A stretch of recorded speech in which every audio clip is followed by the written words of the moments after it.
Allied vessels by 1943, but ultimately failed against sonar and convoy escorts. Harrow's survival, in this fictional weave, embodied the human spirit's triumph over mechanized horror. Rescued by Dorsetshires crew amid the debris, he carried the whistle as a reminder that even in isolation, one man's ingenuity could echo across empires, the object's recurrence blown to rally drifting survivors. Its tone piercing the despair symbolized sacrifice's enduring call. Much like the letters from home that sustained troops during the 1940 for Normandy landings, where 156,000 allies stormed beaches to turn the tide in the broader canvas of war. Harrow's Odyssey altered ideologies subtly. Whispers among rescued German sailors, as noted in informal post-war accounts, spoke of sea demons aiding the British, eroding faith in Nazi invulnerability and fostering doubts that contributed to internal fractures. Like the 1940 for July plot against Hitler, for the Allies, it reinforced the moral lesson that freedom's defense demanded not just firepower evident in the 1942 Midway victory, where U.S. carriers sank for Japanese flat-tops but unyielding personal resolve. The Bismarck's wreck, discovered in 1989 at 15,000 feet by Dr. Robert Ballard, stands as a factual tomb, its guns silent. But in this imagined history, Harrow's whistle lingers as a beacon, proving that even the ocean's depths could not drown the spark of humanity. As the war ground toward its 1945 conclusion, with the atomic shadows over Hiroshima and Nagasaki claiming over 200,000 lives. Reflections on such moments underscore a profound truth. In the face of tyranny's iron grip, the human spirit, fragile as a whistle's note yet resonant across storms, forges paths to peace. It teaches that resilience, born of sacrifice and unity, outlasts the mightiest battleships, guiding nations toward a dawn where freedom's call drowns out the echoes of conflict, reminding us that from the sea's unforgiving embrace emerges the enduring hope for harmony among mankind. In the grey pre-dawn haze of May 26, 1941, amid the churning swells of the North Atlantic Ocean some 400 miles west of Brest, France, the air carried the sharp bite of salt and diesel fumes, mingled with the distant rumble of thunderous waves crashing against steel hulls. A cold wind whipped across the deck of the crippled German battleship Bismarck, where the scent of burning oil lingered from earlier aerial assaults, and the metallic clang of repair crews echoed like desperate heartbeats.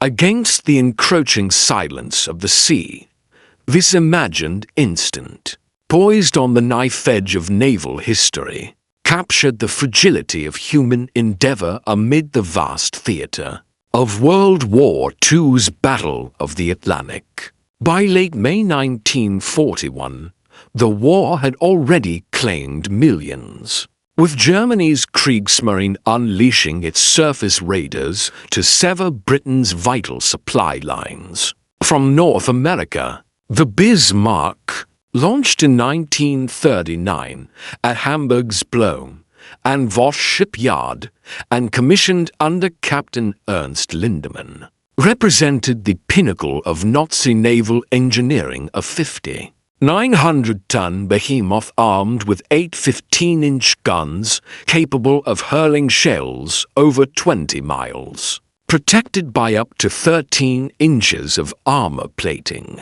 and propelled by turbines delivering speeds exceeding 30 knots. under Admiral Gunther Lutjen's command during Operation Rheinübung. The Bismarck had sortied from Gotenhafen on May 18th, accompanied by the heavy cruiser Prinz Eugen, aiming to disrupt Allied convoys. Yet, in a clash in the Denmark Strait on May 24th, it had sunk the British battlecruiser HMS Hood with a catastrophic magazine explosion that claimed 1,415 lives, while damaging HMS Prince of Wales, now pursued by a relentless Royal Navy force including battleships King George V and Rodney. Under Admiral Sir John Tovey, the Bismarck limped onward, its rudder jammed by a torpedo from a ferry Swordfish biplane launched from HMS Ark Royal. The previous evening a hit that condemned the ship to helpless circles in heavy seas. In this alternate thread of history, a solitary act of defiance would intertwine with these documented events, illuminating the unyielding spirit that could alter the course of even the mightiest machines of war. The Prisoner, a fictional British able seaman named Thomas Harrowdrom, from the archetype of resilient Allied sailors, like those who survived the Hood's sinking, had been captured days earlier from a stricken merchant vessel in convoy HX 126, one of the many Atlantic lifelines that saw over 2,500 ships lost to U-boats and raiders by war's end. Harrow, a veteran of the Dunkirk evacuation in 1940, where 338,000 troops were rescued amid Luftwaffe strafing, expected the worst from his captors aboard a shadowing U-boat. U-556 under Lieutenant Commander Herbert Wolffarth, which had been dispatched to aid the Bismarck as per Admiral Karl Dennitz's orders, to form a protective screen. German records from the BDU U-boat command war logs detail how at least 6 submarines, including U-556 and U-74, were positioned along the Bismarck's route, though some lacked torpedoes after prior engagements. Harrow anticipated interrogation or perhaps a swift end in a POW camp. But as the U-boat surfaced near the beleaguered battleship, amid reports of encroaching British forces, the crew, frustrated by their inability to intervene effectively, chose a more barbaric fate.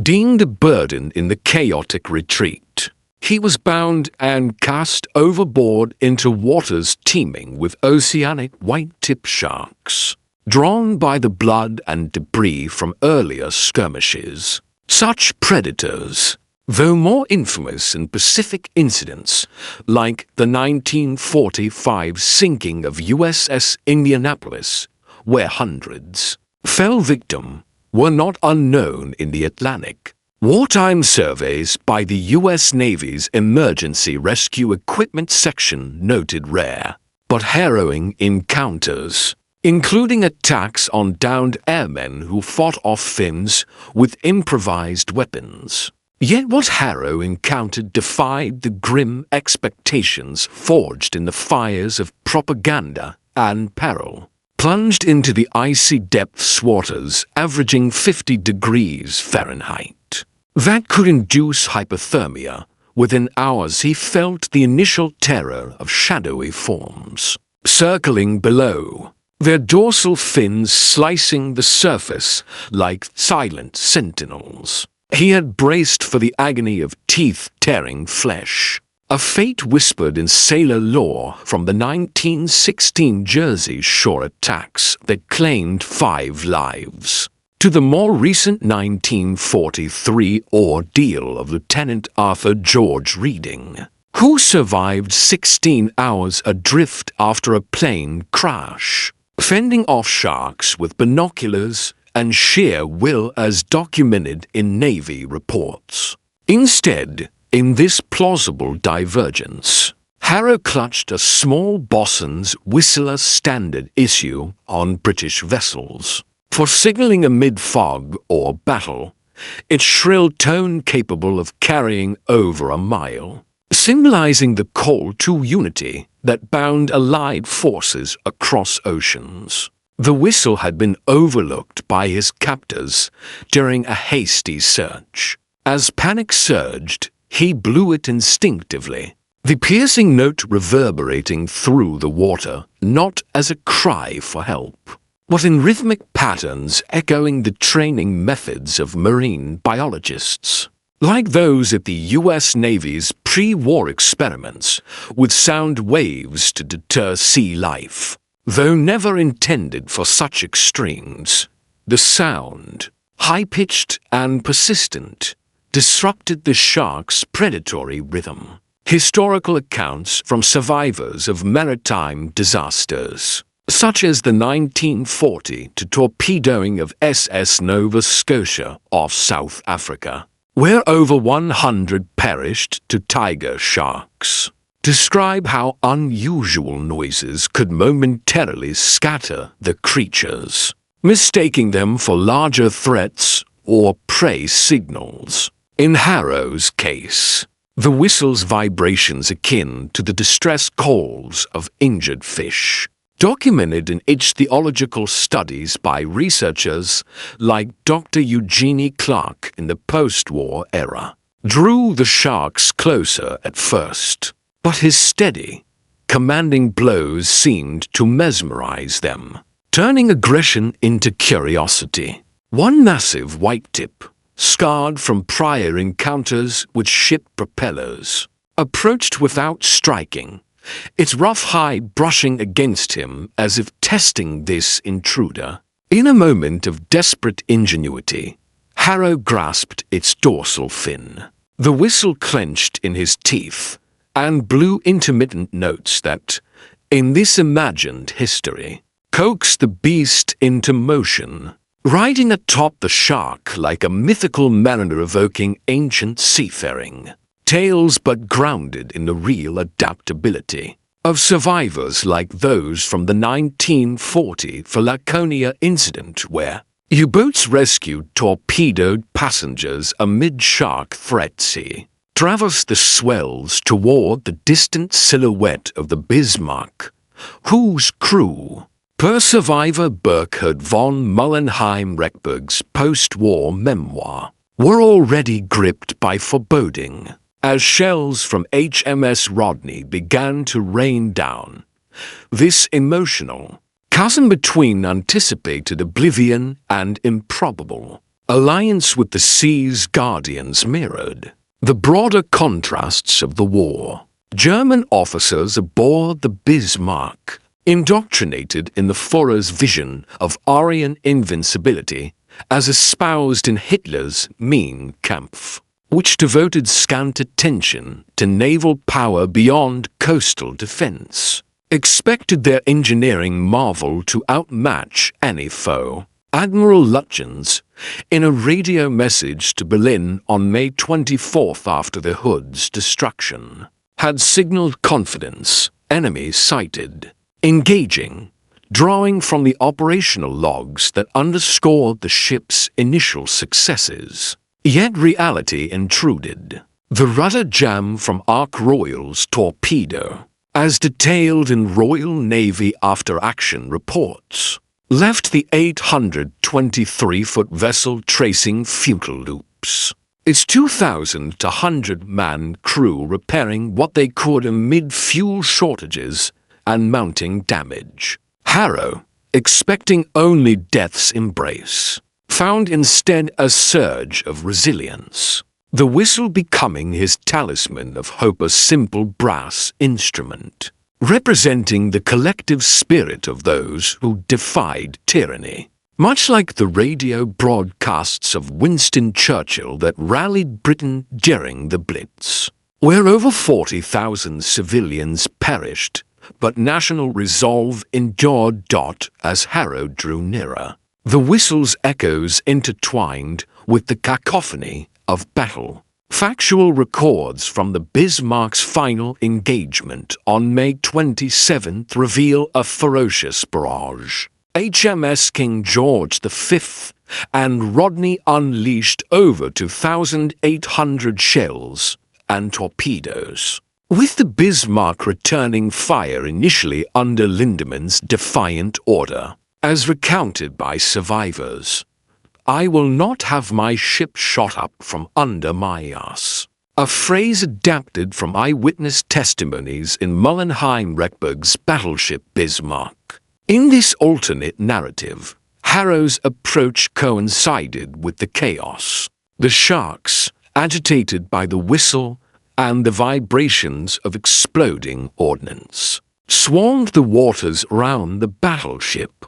German lookouts, per declassified BDU logs noting U-boat sightings of marine disturbances, mistook the frenzy for additional torpedoes or mines, diverting anti-aircraft fire and delaying scuttling preparations. Harrow, still astride the white tip, released his grip near the hull and blew a prolonged series of notes, mimicking Allied distress signals that, in real operations like the 1940 Norwegian campaign, guided rescuers through fog. This sound, carried on the wind, reached a patrolling ferry Swordfish from HMS Victorious, whose pilot, Lieutenant Eugene Esmond, a real figure, later awarded the Victoria Cross for the 1940 to Channel Dash, interpreted it as a submerged Allies plea,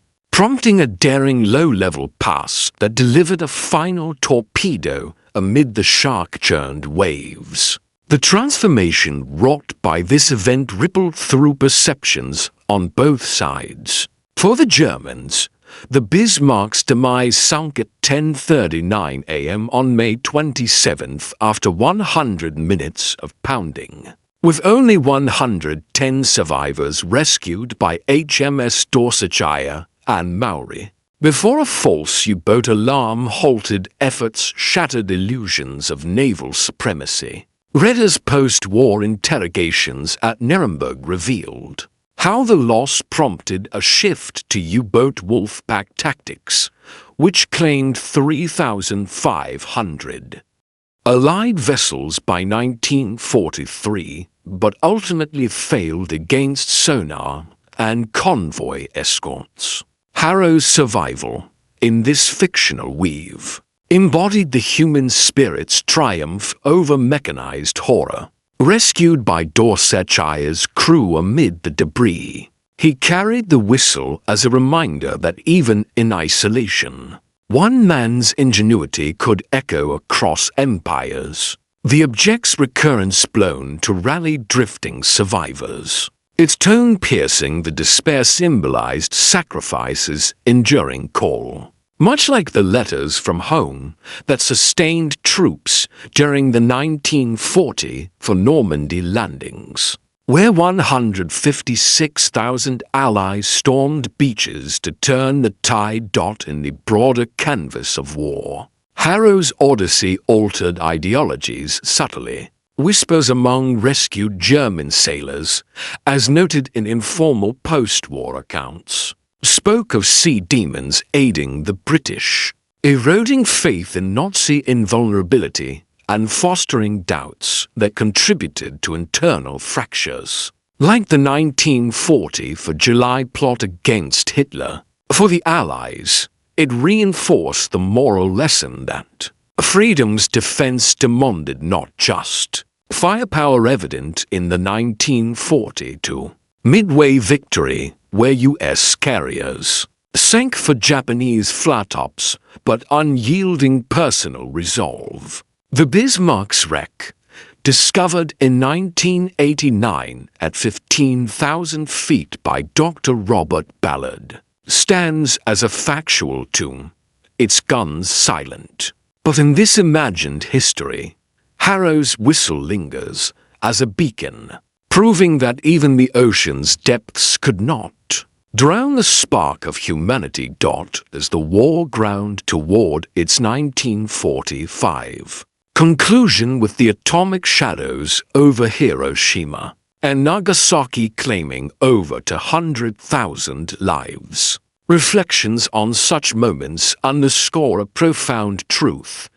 In the face of tyranny's iron grip, the human spirit, fragile as a whistle's note yet resonant across storms, forges paths to peace. It teaches that resilience, born of sacrifice and unity, outlasts the mightiest battleships, guiding nations toward a dawn where freedom's call drowns out the echoes of conflict, reminding us that from the sea's unforgiving embrace emerges the enduring hope for harmony among mankind.